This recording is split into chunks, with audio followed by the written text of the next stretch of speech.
Hi guys, Brant here, and welcome to another commentary video. Today, we're going to be going over the developer update that just released the things that are going to be soon coming to the game in terms of what behavior is working on the back end, including major, huge changes to the game.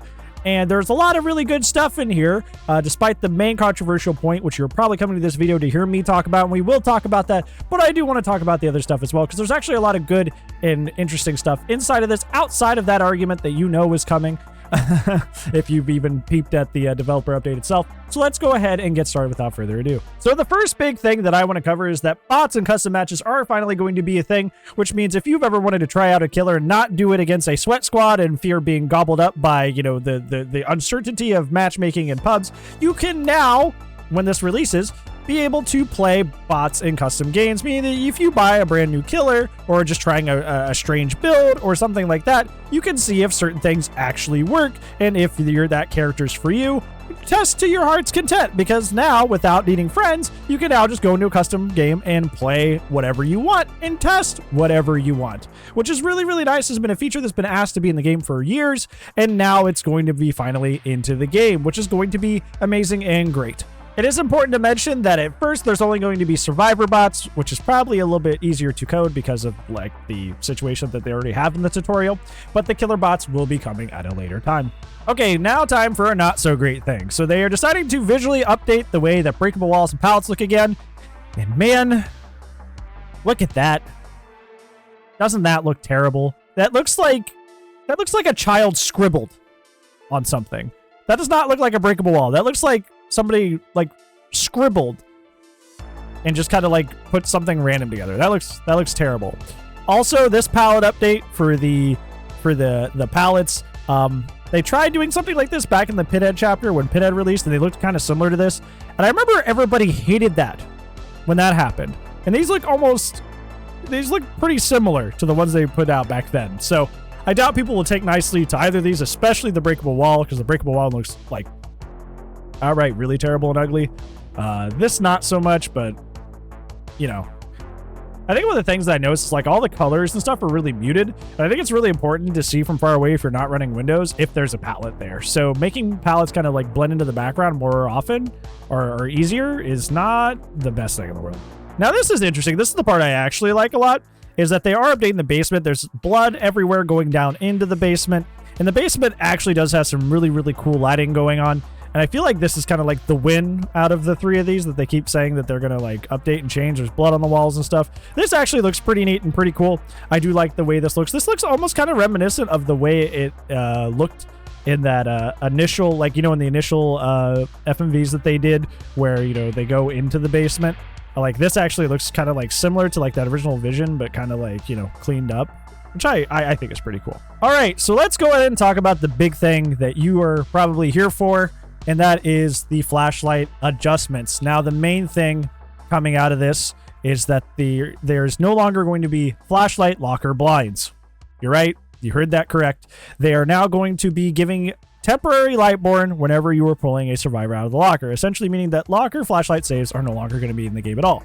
Now, you probably have probably noticed that, you know, and I've said in multiple videos, I play 50-50 now. So you're not going to see a very harsh killer take or a very, very harsh survivor take. So you're probably interested in what I think about this, because I do kind of like sit in the middle when it comes to the side things, because one of the funniest things that I have seen in terms of like something I've seen on DBD Twitter, which is, you know, a dumpster fire right now. Everybody's freaking out about this. People even saying that DBD is dead because of this change, which is, I'll go ahead and tell you that's not true. Is that you can easily tell who's on what side based on how they feel about the flashlight saves. If they prefer killer, even if it's slightly, they typically seem to be all for this change. And if they prefer survivor, even slightly, they seem to be against this change. Now, this is what I feel, and this is what I think. I think that the reason that they changed this is because locker saves don't have counterplay. There are people saying, just put on Lightborn, just put on Franklin's. But when there's 6-second swaps, unless you have just a full build developed or just on the side, because you have full builds. You have 3 build slots now, pre-built slots. Unless you just have Franklin's or Lightborn on a quick switchable slot, and you're quick to the draw when you see somebody switch to a flashlight, that's not realistic. Like in practice, yes, if you see beamers in the lobby, you don't want to deal with flashlight saves. Yes, put on Lightborn. Yes, put on Franklin's. But with the last second swapping in practice, that doesn't really work out like people want it to. And that sucks because I've seen a lot of like very like awesome, reputable and wholesome streamers say that, dude, just put on Lightborn and that's it. I think they're saying it in frustration. I think they're not fully thinking it out. And it's sad to see. I guess it's sad to see that they're trying to simplify it that much. But yeah, so like the problem with flashlight saves is it's kind of like the nurse effect, except or at least locker flashlight saves. It's kind of like the nurse effect. Do you really outplay a nurse like a good nurse? Do you really outplay a good nurse, or do you just kind of hope she misses? And the answer is, like, a good nurse, you just got to pray that she messes up. Because if she's good, she's going to, hit you through every wall, blink correctly almost every time, and it's going to be miserable. There's not really a whole lot of counterplay against nurse besides just, hoping she misses. And that's not a very good feeling. And the same thing can be applied to locker flashlight saves because, well, it's all about the timing. And that's about it. Because other than, like, getting the timing down, that's it. The flashlight save is guaranteed if you know the timing, and it does include a sound cue when the doors shut back, which is when you should be blinding. So the locker flashlight saves are in a sense guaranteed if you are good at the timing, and that's where a lot of the gripes came from with this, and why this is even being changed in the first place is because of that. Is because of the fact that technically this doesn't have counterplay. Now, does this happen very often? No. You'll run. Last time I ran into a full survivor squad trying to abuse double lockers and trying to get constant flashlight saves was like 2 or 3 months ago. It was a really, really long time ago, and I haven't run into one since. So it's not very common, but it still persists that this is an issue in the game that seems to not have any counterplay. And I think I see a lot of arguments with this being that, well, a survivor team that is going to do this is not going to win. Which is, I feel like, a very, very silly proposition because the killer would like to play the game too. The killer would like to use their power. The killer would like to chase at loops. The killer would like to defend gens. The killer wants to play the rest of the game. They don't necessarily want to sit there and be subject to your version of fun in the game. Because the killer is quite literally doing nothing in this scenario if you get a good setup going with like a double locker and one person's blinding and hopping in the other locker, the other person's jumping out and blinding you, and like the killer's just standing there kind of taking your fun, your fun. They're just kind of taking your fun. They're just taking it, right? So they want to do other things. They want to play the rest of the game and not necessarily kind of in a sense be held hostage by you or be forced to give up on you just because you and your friend are flashlight saving. Irregardless of that, though, think that removing gameplay is never the option, especially when it comes to versus games where there's something interacting. This is the two sides very firmly interacting. Survivors are having fun because they're testing something that is hard to learn. Now, it's easy once you learn it, but it is hard to learn. And they're having fun with their friends, and the killer has to kind of like figure out what to do in this situation. The problem is there's not much the killer can do. So to me, that sounds like there needs to be more to do in this situation. There needs to be counterplay added. People talked about taking out double lockers. Somebody suggested on Twitter, I think it was Vampire Toothy, said maybe a locker save results in a slug, and it becomes a slug situation.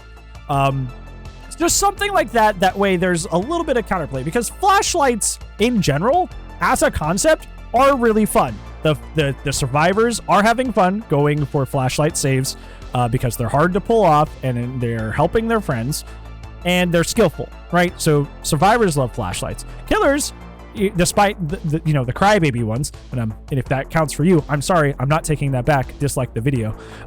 They like flashlight saves because that means they're not just sitting on gens and gen rushing. Because gen rushing is the most boring thing in this game, and I will say it till I'm blue in the face. Yes, it is possible to go obsessed, heads up, dive into a gen and do it very, very efficiently as a team and make the game go by super quick and super boring. Flashlight gamers aren't on gens. They're literally spending half the game just following you around doing nothing.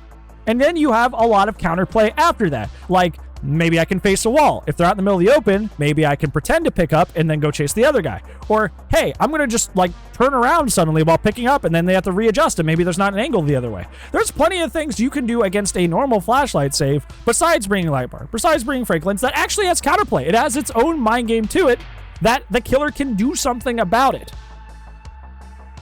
So I wish that they just would have extended that same philosophy that they have with normal flashlight saves 2 locker flashlight saves. Not just eliminate the gameplay, period, which is what they are doing, but add some sort of mind game to it, like facing a wall, like being able to pick up at a weird time or turn around randomly. Just something that the killer can do in response to throw off the survivors. That way it's not a guarantee.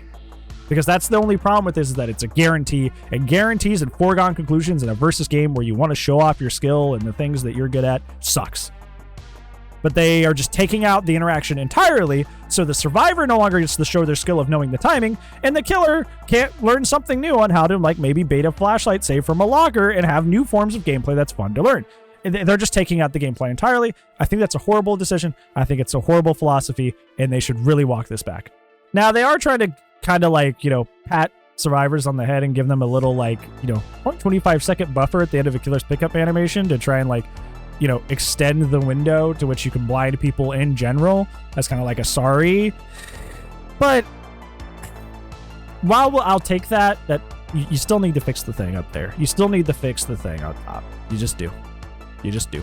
There are matchmaking improvements as well that are being made. They are moving to do more team-based ratings, which is something we've talked about a while. Because one of the things that's been really frustrating about skill-based matchmaking, especially from, like, the survivor side of things, is even if you play well, but you play selflessly, so you play very altruistically, that often results in you dying even though you played well, and that feels like garbage. So they're going to take the performance of the whole team. That way, if you sacrifice yourself for the team, or something you do results in the team escaping but you don't, the team rating matters.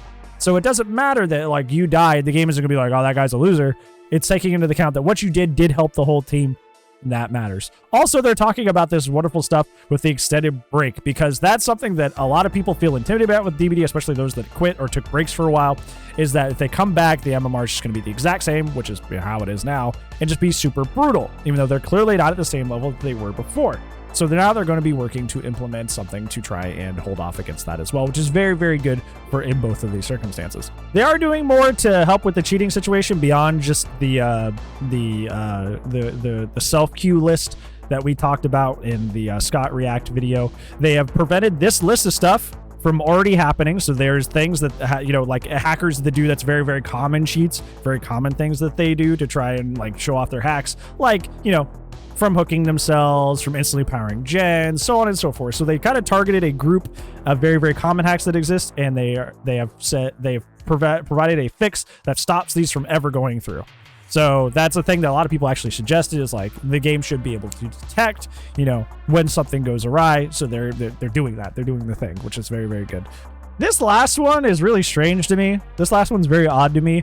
They're adding temporary bans for griefing, harassment, and unsportsmanlike conduct. This worries me, because what you consider toxic and Dead by Daylight is such a vast and very vague realm of interpretation.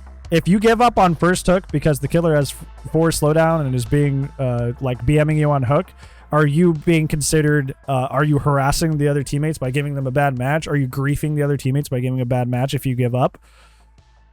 I don't know. Will that count? If you teabag at some point, even if it's to your teammate, can the teammate take it the wrong way and said you were griefing them and now you're going to get a temporary ban? Like, I don't know about this one. This one needs more specifics for me before I can actually, like, comment on it, because, like, it's one of those things where it feels like it could definitely be used for nefarious purposes, for people that, like, you know, who kind of, like, can just say whatever they want is griefing, harassment, or unsportsmanlike, and kind of just, like, throw that in there and be like, oh, he teabagged at his friend and I was the killer and I saw him from across the map doing that. Clearly he was teabagging me, so now you have a temporary ban. You know, like, you don't want that. But, like, there's not enough specifics to, like, say that, like, that is or isn't happening. So it's just a possibility, and that worries me. So yeah. All right, so that's the developer update. Again, there's a lot of good, a lot of bad, a lot of in between in there. So let me know what you guys think about all the changes that are coming to Dead by Daylight, especially the locker save, because that one's very controversial and has the DBD community, like, at each other's throats. So I want to see what you guys think about it. Let me know down in the comments below. But other than that, thank you so much for watching. I appreciate you, and I will see you tomorrow. But if I don't, I will see you when I see you. Goodbye.